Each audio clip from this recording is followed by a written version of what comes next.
जय गुरुदेव जय जगन्नाथ ज्ञान विज्ञान और प्रज्ञानर अभिनव रूप रोमंथन को आपण समस्त को स्वागत करुछि मु गुड्डी।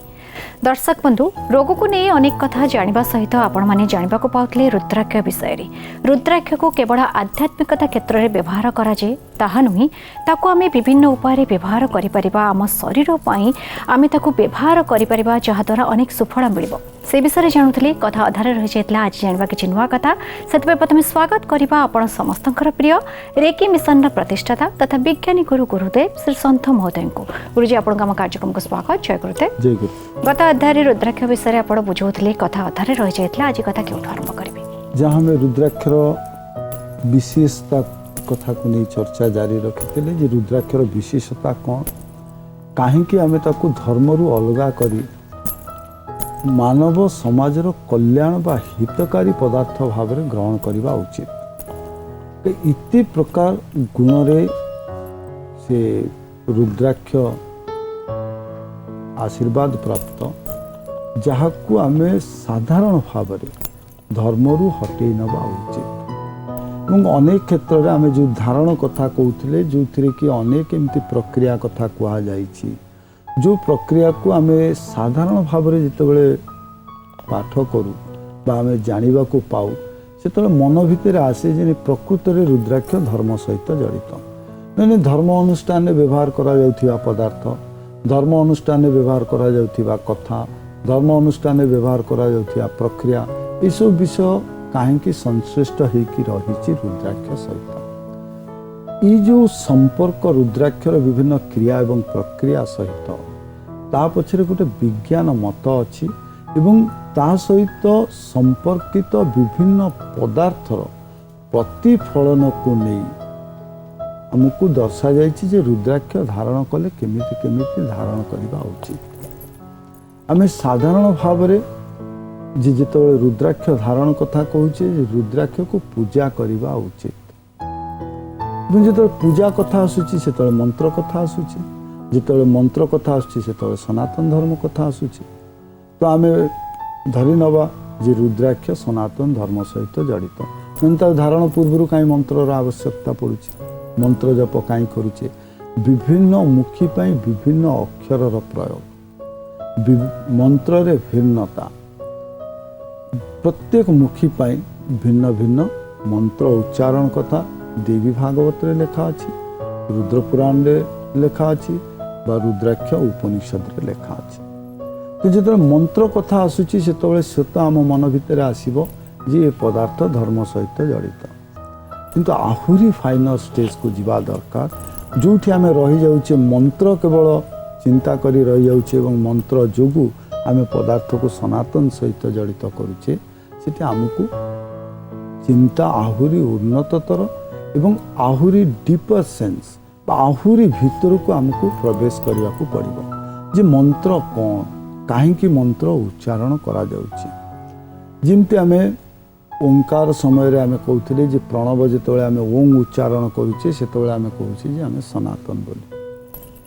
किंतु एमिति कौनसी जनजाति नाही जे भाषा कहूना बा जे भाव प्रकाश करने भाषार व्यवहार करूना एवं जे कहीं जनजाति भाषार व्यवहार करुचंती तांको भाषा को प्रकार हेले अ उ म तीनिटर उच्चारण थी से अक्षर न थाउ किंतु से उच्चारण अच्छी फोनेटिक।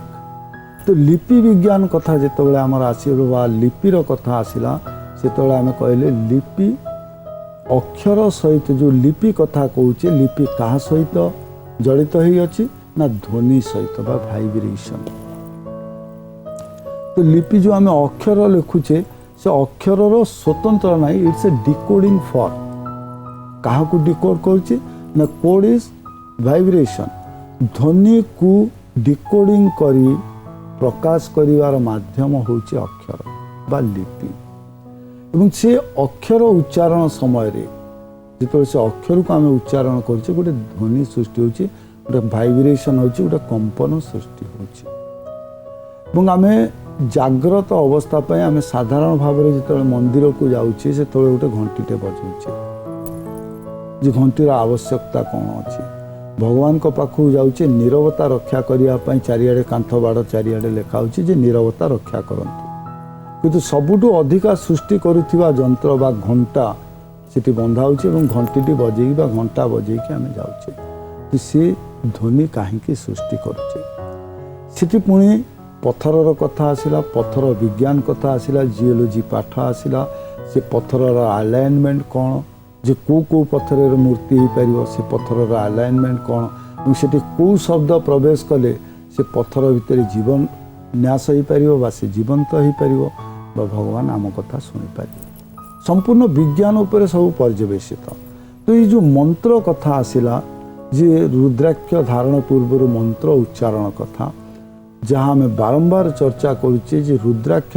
भितर मध्य जीवंत कोष अच्छी बा से जीवंत तो से कोष गुड़ी को आम कौचे जे ताको एक्टिवेट करवा बा क्रियाशील करने मंत्र उच्चारण और मंत्र जदि आम उच्चारण न करुचे ताले आम आहुरी डीप स्टेज को जीवा बा आमर गवेषणा आहुरी जारी रखा दरकार मंत्र सनातन सहित जड़ित हो जाउची तेणु समाज कल्याण पाई अक्षर समाज सहित जड़ित कौन धर्म सहित जड़ित नुहे तो तार प्रतीकात्मक अक्षर सृष्टि करा जाउ बा जो डिकोडिंग सिस्टम अच्छी आम रुद्राक्ष को छाड़ीदबा नाही रुद्राक्ष को धारण करवा किंतु जो आम रुद्राक्ष को गोटे धर्म सहित जड़ित करछे ता भितर परिवर्तन आनिबा बा आम ध्वनि रे परिवर्तन आनिबा आमर जो डिकोडिंग सिस्टम अच्छी ताको मंत्र उपरे पर्यवेसित न करी तार प्रतिशब्द कौन हो पार सेतक गवेषणा करवा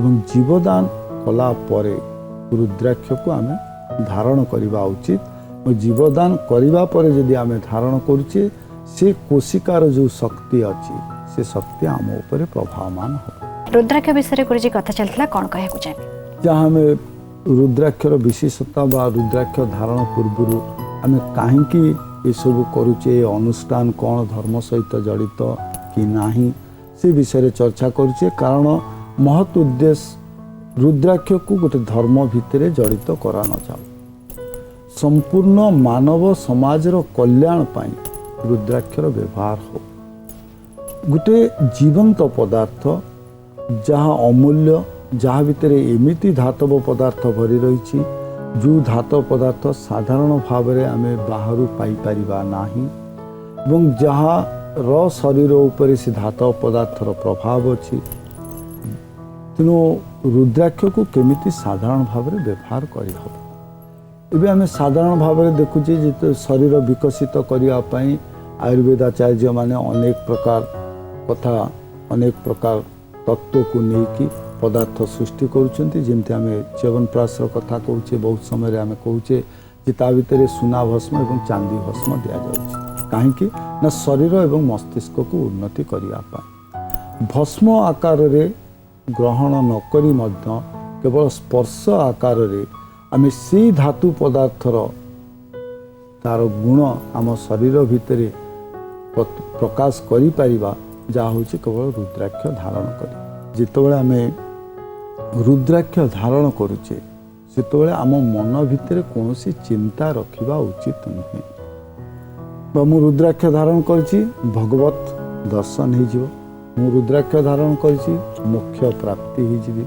मु रुद्राक्ष धारण करछि ज्ञानर परिप्रकाश हम रुद्राक्ष धारण करछि मोर अनेक रोग भल ये प्रकार जो चिंता अच्छी चेतना अच्छी ये सबुठु दूरे रहिबा दरकार जिते आम रुद्राक्ष धारण करुचे आम रुद्राक्ष धारण करुचे कौन पाई ना रुद्राक्षर प्रभाव आम शरीर रे प्रतिफलित हो आम शरीर प्रभाव द्वारा रुद्राक्ष प्रतिफलित न हो मुख्य लक्ष्य रुद्राक्ष भितर थिबा विशेष गुण आम शरीर रे प्रवेश करवा दरकार किंतु जदि आम चिंता करुचे कौन जिनस धारण पूर्व बा रुद्राक्ष धारण पूर्व आम मन में कौन प्रकार गोटे चिंता आसूची आम कौन कहे रेस्ट्रिक्ट कर दौचे तार जो परिसीमा अच्छी से परिसीमा को आम संकुचित कर दौचे आम जिते चिंता करुचे जे मु आरोग्य हेबी से रुद्राक्ष धारण करिछि केवल से आरोग्य करिवार काम जो चिंतन शक्ति से चिंतन शक्तिर प्रभाव रुद्राक्ष माला उपरे आसे ଏବଂ ମାଳା କ'ଣ ହୁଏ, ତାର ଯେଉଁ ବିସ୍ତାରିତ ଦିଗ ଅଛି ସେ ସଙ୍କୁଚିତ ହୋଇଯାଏ ଏବଂ ଗୋଟିଏ ଦିଗରେ ହିଁ ସେ କାମ କରେ। କାହିଁକି ନା ଆମ ଚିନ୍ତନର ପ୍ରଭାବରେ। ଯେମିତି ଆମେ ବହୁତ ସମୟରେ ଲକ୍ଷ୍ୟ ରଖିଥିବା ଯେ ଦୁଇ ଜଣ ଯଦି ସାଙ୍ଗ ହୋଇ ବସିଛନ୍ତି, ଜଣଙ୍କ ଭିତରେ ଗୋଟେ ଦୃଢ଼ ଚେତନା ଆସିଲା ଯେ ଉଠିଯିବି, ପାଣି ଟିକେ ପିଇ ଦେଇ ଆସିବି। କିଛି ସମୟ ଏ ଚିନ୍ତା ଯଦି ଦୃଢ଼ ହୋଇଯାଏ ତାହେଲେ ପାଖରେ ବସିଥିବା ବ୍ୟକ୍ତି କୁହେ ଚାଲ ଯିବା ପାଣି ପିଇଦେବା। It's the reflection, reciprocal effect of thought. ଯେଉଁ ଚିନ୍ତା ଆମେ କରୁଛେ ସେ ଚିନ୍ତାର ପ୍ରଭାବ ପଡ଼େ ଆଉ ଗୋଟେ ବ୍ୟକ୍ତି ଉପରେ। କାହିଁକି ପଡ଼ିଲା ନା ଯେହେତୁ ସେ ବ୍ୟକ୍ତିର ମଧ୍ୟ ଜୀବନ୍ତ କୋଷ ଅଛି, ଲିଭିଂ ସେଲ୍ ଅଛି। ଠିକ୍ ସେମିତି ରୁଦ୍ରାକ୍ଷର ମଧ୍ୟ ଜୀବନ୍ତ କୋଷ ଅଛି। ତ ଆମ ଭିତରେ ଯେତେବେଳେ ଚିନ୍ତା ବଳବତ୍ତର ହୋଇଯାଏ, ଚିନ୍ତା ଦୃଢ଼ ହୋଇଯାଏ, ଚିନ୍ତା ଏକନିଷ୍ଠ ହୋଇଯାଏ, ସେତେବେଳେ କ'ଣ ହୁଏ ନା ଆମ ଚିନ୍ତାର ପ୍ରଭାବ ରୁଦ୍ରାକ୍ଷ ଉପରେ ପଡ଼େ ଏବଂ ରୁଦ୍ରାକ୍ଷ ଯାହା କିଛି ଆମ ଶରୀରରେ ପ୍ରତିଫଳିତ କରିବା କଥା ବାଧାପ୍ରାପ୍ତି ହୁଏ। ସେଥିପାଇଁ କୁହାଯାଏ ଯେ ରୁଦ୍ରାକ୍ଷ ଧାରଣ କରିବା ସମୟରେ କୌଣସି ବିଶେଷ ଚିନ୍ତାରେ ମଗ୍ନ ହେବା ଉଚିତ ନୁହେଁ। ରୁଦ୍ରାକ୍ଷ ଧାରଣ ବେଳେ ଆମ ମନ ଭିତରେ ଶ୍ଵେତ ସଂକଳ୍ପ ଆସିବା ଦରକାର, ଯାହା ଭଗବତ ଦତ୍ତ, ଯାହା ଭଗବତ ସୃଷ୍ଟ, ସେ ତାର କାର୍ଯ୍ୟ ଆମ ଶରୀର ଉପରେ କରୁ। କାରଣ ତା ପୂର୍ବରୁ ଆମେ ଚର୍ଚ୍ଚା କରିଛେ ରୁଦ୍ରାକ୍ଷର କୌଣସି ପାର୍ଶ୍ୱ ପ୍ରତିକ୍ରିୟା ନାହିଁ। ଯଦି କୌଣସି ଖରାପ ଫଳ ନାହିଁ ବା କୁପ୍ରଭାବ ଶରୀର ଉପରେ ନାହିଁ, ତାହେଲେ ଯେତେ ପ୍ରକାର ସୁଗୁଣ ଅଛି ସେ ଆମ ଶରୀର ଉପରେ ପ୍ରତିଫଳିତ ହଉ। ଯେ ଗୋଟିଏ ଗୁଣ ବା ବିଶେଷ ଭାବରେ କିଛି କାର୍ଯ୍ୟ ପ୍ରତିଫଳିତ ହଉ ଏବଂ ଅନ୍ୟ ପଦାର୍ଥ କାର୍ଯ୍ୟକାରୀ ନ ହଉ, ତାହେଲେ ଆମର କ'ଣ ହୁଏ ନା ରୁଦ୍ରାକ୍ଷର ବହୁ ଗୁଡ଼ିଏ ଗୁଣ ନଷ୍ଟ ହୋଇଯାଏ। ତ ରୁଦ୍ରାକ୍ଷକୁ ସମ୍ପୂର୍ଣ୍ଣ ସକ୍ରିୟ କରିବା ପାଇଁ ଏବଂ ଶରୀର ଉପରେ ତାର ସମସ୍ତ ସୁଫଳ ପ୍ରତିଫଳିତ କରିବା ପାଇଁ ଆମେ ରୁଦ୍ରାକ୍ଷ ଧାରଣ ସମୟରେ କୌଣସି ଚିନ୍ତନ କରିବା ନାହିଁ ଯେ ଏଇଥିପାଇଁ ମୁଁ ରୁଦ୍ରାକ୍ଷ ମାଳା ଗ୍ରହଣ କରିଛି। ରୁଦ୍ରାକ୍ଷ ଗ୍ରହଣ କରିଛି କେବଳ ବିଭୁ କୃପା, ବିଭୁ ଆଶୀର୍ବାଦରୁ ଜନ୍ମ ଏବଂ ସେ ହିଁ ସ୍ୱୟଂ ଶିବଙ୍କର ଅଂଶ। ସେଥିପାଇଁ ମୁଁ ଧାରଣ କରିଛି ଯେ ମୋ ଶରୀରରେ ଶିବ ତତ୍ଵ ପ୍ରତିଫଳିତ ହଉ। ଯାହା ଆମେ କହୁ ଯେ ଯୋଗ ସାଧନା ବା ଧର୍ମ କ୍ଷେତ୍ରରେ ଗଲେ ଶେଷ ସୀମା କେଉଁଠି ନା ଶିବୋହମ୍ ଶିବୋହମ୍।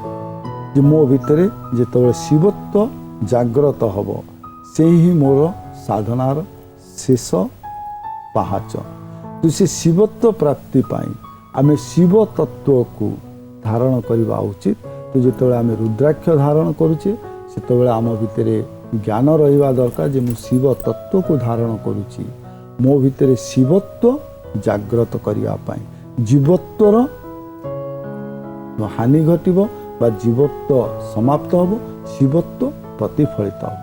ଯେତେବେଳେ ଆମେ ଧାରଣ କରୁଛେ ରୁଦ୍ରାକ୍ଷ, ତାକୁ ଚିନ୍ତା କରିବା ଦରକାର। ଯେଉଁଠି କହିଲେ ଡିଭାଇନିଟି ବା ଏଇ ଯେଉଁ ଶାଶ୍ୱତ ଭାବ କୌଣସି ଧର୍ମ ସହିତ ଜଡ଼ିତ ନୁହେଁ। ଆମେ ଶାଶ୍ୱତକୁ ଗୋଟେ ଶବ୍ଦ ବ୍ୟବହାର କରିଦେଲେ ଶିବତ୍ଵ, ଯେତେବେଳେ ଶିବତ୍ଵ ବ୍ୟବହାର କରିଦେଲେ ଆମେ କହିଲେ ସନାତନ ଧର୍ମର। ଯେତେବେଳେ ଶାଶ୍ୱତ ଶବ୍ଦ ବ୍ୟବହାର କରୁଛେ ସେତେବେଳେ ସମ୍ପୂର୍ଣ୍ଣ ମାନବ ସମାଜର। ତେଣୁ ଯେତେବେଳେ ଆମ ରୁଦ୍ରାକ୍ଷ ଧାରଣ କରୁଛେ, ରୁଦ୍ରାକ୍ଷ ଧାରଣର ମୂଳ ମନ୍ତ୍ର ହେବା ଦରକାର ଯେ ମୋ ଭିତରେ ଶାଶ୍ୱତ ପ୍ରତିଫଳିତ ହଉ। ତ ଶବ୍ଦକୁ ମଧ୍ୟ ପରିବର୍ତ୍ତନ କରିବା।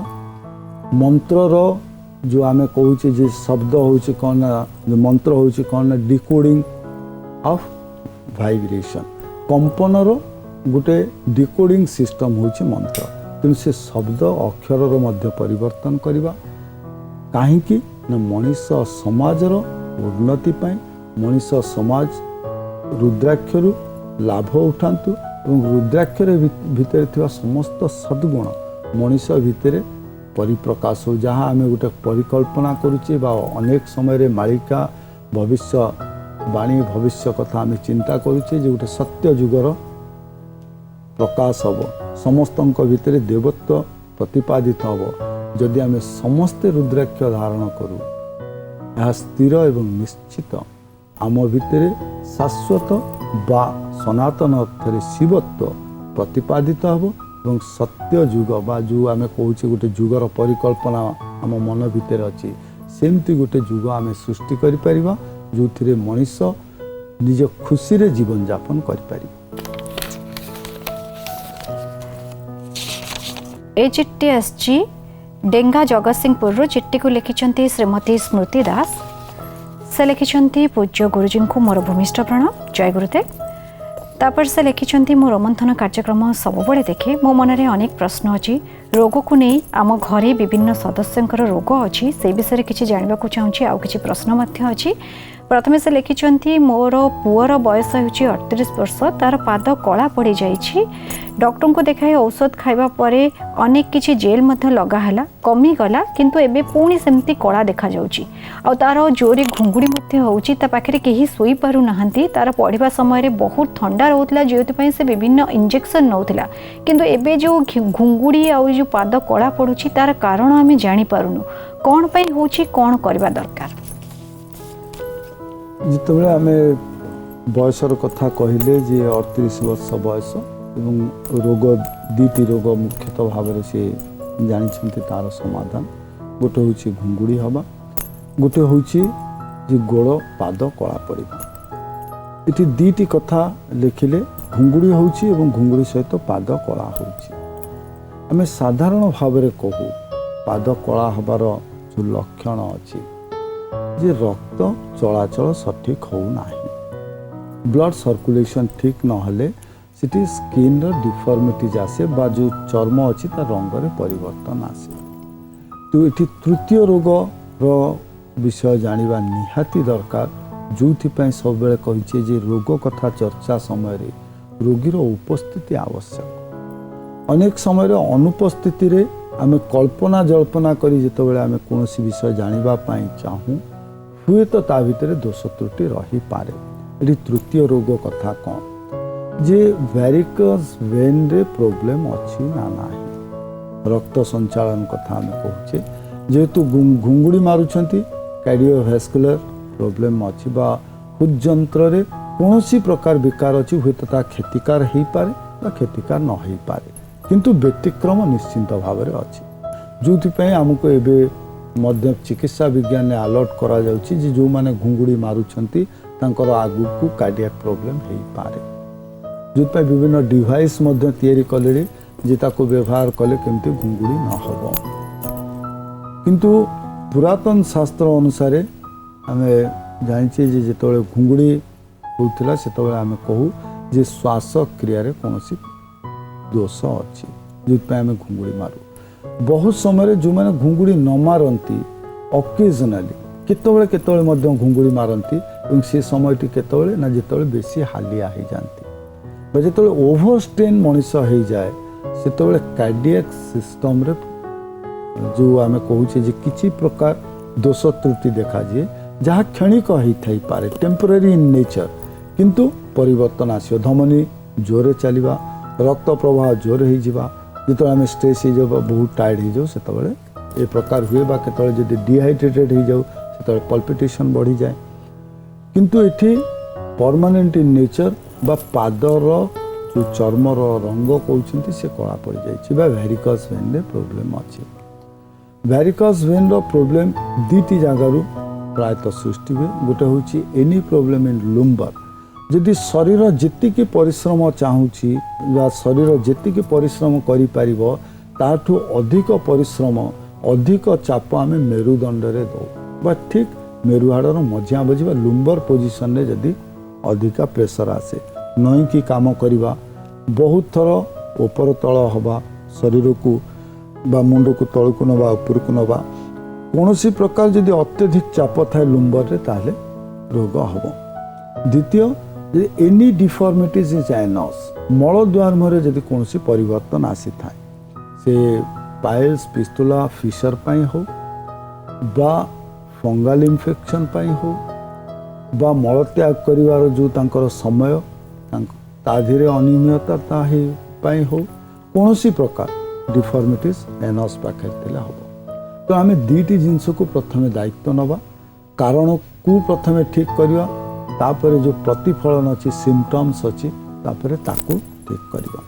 तो लुम्बर पाई एक्सरसाइज करिवार अच्छी आम जोगर क्रिया कथा बहुत थर चर्चा कर पवन मुक्त आसन और बयस जहाँ कहले 38 बयस तेणु जोग करने सक्षम तो पवन मुक्त आसन करवा दरकार एवं ता सहित गणेश क्रियार कौन महत्व जो आमर एनस पाखे जो वेरिकस भेन सब मिसी जदि सेठू आम एक्टिव करूँ वेरिकस भेन एक्टिव हम और ब्लड सर्कुलेशन सठिक हम गणेश क्रिया बड़ा सहज जहाँ को आम मॉडर्न एज रे कहचे जे हिप बाथ बा अंटा एवं पिचा आम बुड़े रखा पानी पात्र भितर एवं संपूर्ण श्वास त्याग करी मल द्वारम को ऊपर को उठेगा जिते समय पर्यंत रखिपारे बा संचालित करवा मल द्वारम को ऊपर को नवा तल को छाड़ा ऊपर को नवा तल को छाड़ा जहाँ को आम गणेश क्रिया बोली कहचे जहाद्वारा आम रोगर कारण ऊपर को